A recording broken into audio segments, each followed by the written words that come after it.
Ici, notre mission à Volvicomte est une mission d'intérêt général. Elle consiste à transmettre un patrimoine au public le plus large possible. Un patrimoine matériel, évidemment, une œuvre d'art, un monument, mais aussi et surtout un patrimoine immatériel qui est l'histoire de France. Un petit morceau de l'histoire de France, mais très important puisque c'est le basculement de la France dans la monarchie absolue. Et notre défi consistait à trouver un moyen pour transmettre de l'histoire à du public qui n'est pas forcément passionné par l'histoire. Et donc nous avons fait appel à une technologie un petit peu rare dans le site culturel, qui est le son binaural, le son 3D, le son spatialisé.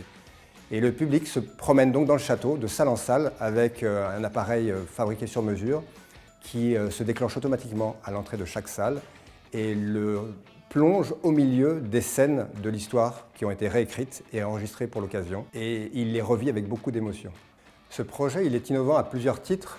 D'abord par le matériel qu'il utilise, alors non pas les casques évidemment, qui sont des casques audio classiques, mais les petits appareils qui ont été conçus exprès et qui permettent d'abord de contenir toute l'information, de se déclencher automatiquement, d'être adaptés à un grand nombre d'usagers en même temps. Mais c'est aussi innovant dans le fait que c'est la première fois qu'on utilise du son binaural dans un parcours de visite d'un site culturel. Pour plonger vraiment le visiteur au milieu d'une ambiance et d'une époque. Pour compléter ce projet sonore, on va y associer une image, non pas sur un écran digital, mais sur un écran géant, naturel, qui est un plafond, le plus grand plafond du château, qui fait 380 mètres carrés, sur lequel une fresque devait être peinte au XVIIe, mais elle n'a jamais été réalisée. Et donc on va la faire voir, la faire vivre au public par une projection qui va être mise en parallèle avec la scène qui correspond au parcours sonore de cette salle.